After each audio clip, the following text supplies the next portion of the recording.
Shalom, selamat pagi jemaat dikasih Tuhan. Kembali kita berjumpa dalam renungan pagi. Mari pagi hari ini kembali saya mengajak kita semua untuk merenungkan firman Tuhan. Sebab firman Tuhan inilah yang menjadi sumber kekuatan kita. Karena firman Tuhan adalah kebenaran yang menjadi pedoman bagi hidup kita. Firman Tuhan juga akan terus menuntun dan menerangi langkah hidup kita. Sebab melalui firman Tuhan kita akan terus dibangun, terus bertumbuh, diteguhkan dan bahkan dikuatkan dalam iman dan pengharapan.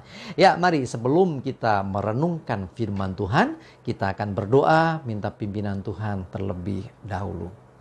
Bapa di surga, kembali Tuhan pagi hari ini kami datang ke hadirat-Mu. Kami menaikkan segala puji dan hormat dan syukur kami atas segala kebaikan-Mu atas hidup kami. Atas begitu besar kasih setia Tuhan, rahmat dan anugerah Tuhan, berkat dan kemurahan Tuhan, perlindungan Tuhan, penyertaan, pertolongan dan bahkan pemeliharaan-Mu ya Tuhan atas hidup kami. Terima kasih ya Tuhan. Dan pagi hari ini kembali kami mau merenungkan firman-Mu.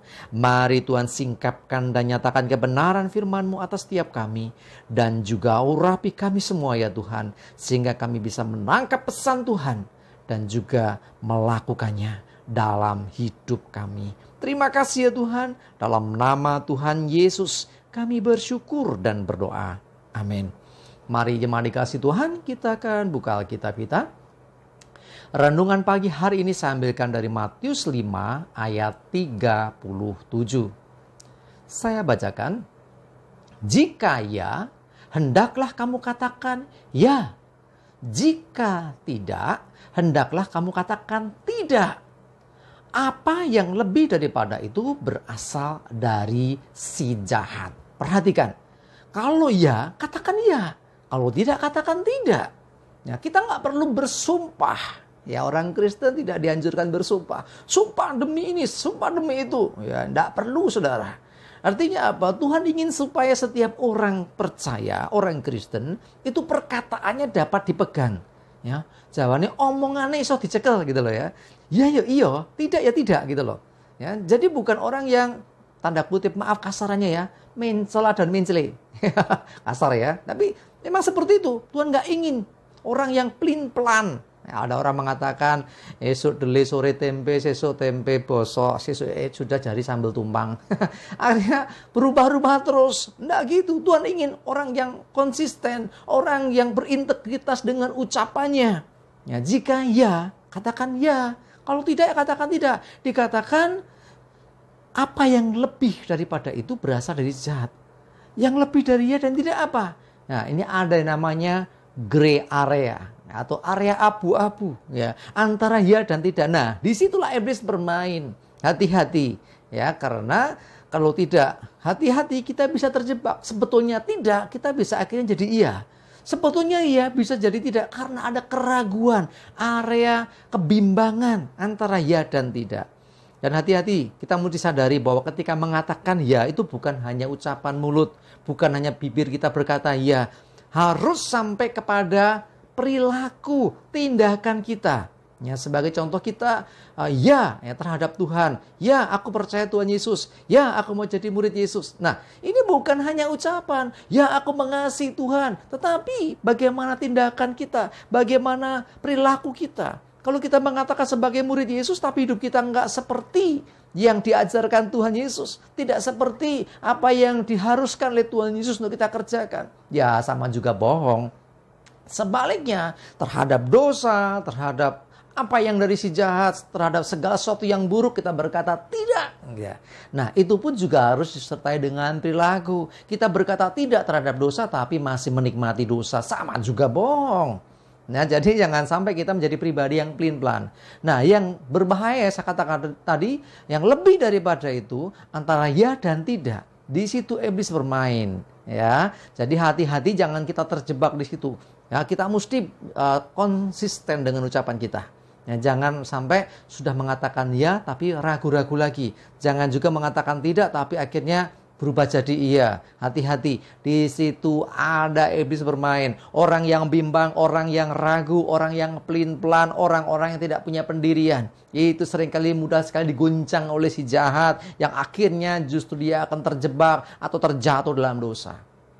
Mari ya, apa yang kita katakan itu hendaklah dapat dipercaya. Orang Jawa bilang itu, wong ki harus bisa dipegang omongane gitu ya. Iso dicekel omongane ya. Iso dicekel tembunge ya. Jadi ucapan kita itu hendaklah dapat dipercaya. Ya, jadi nggak perlu bersumpah. Kalau memang jelas itu suatu kebenaran, kita harus yes. Ya, tapi kalau itu dosa, tidak. Jangan sampai kebalik. Atau sekali lagi, kadang-kadang kita mengalami situasi, aduh iya apa tidak toh. Ya, hati-hati, selalu minta pimpinan Tuhan di dalam mengambil keputusan. Jangan sampai kita salah. Hati-hati ya. Jangan iya tapi tidak, jangan tidak tapi iya. Dan juga hati-hati di area abu-abu, area di mana kita ini kadang-kadang nggak ngerti ini ya atau tidak toh, ini boleh atau tidak toh, ya. Kita mesti tahu kebenaran itu dasarnya firman Tuhan. Apa kata firman Tuhan? Contoh minggu-minggu, wah ini harusnya ibadah, tapi ada godaan teman ngajak touring, ada teman ngajak jalan-jalan, mumpung minggu, ibadah kapan-kapan masih bisa. Hati-hati. Ya, kita mesti tahu standarnya firman Tuhan. Firman Tuhan bilang apa? Ya, jangan sampai kita ini ngikuti perkataan orang. Oh iya, masuk akal ya. Iblis sukanya gitu loh. Iblis seringkali memasukkan sesuatu yang masuk akal menurut pikiran kita.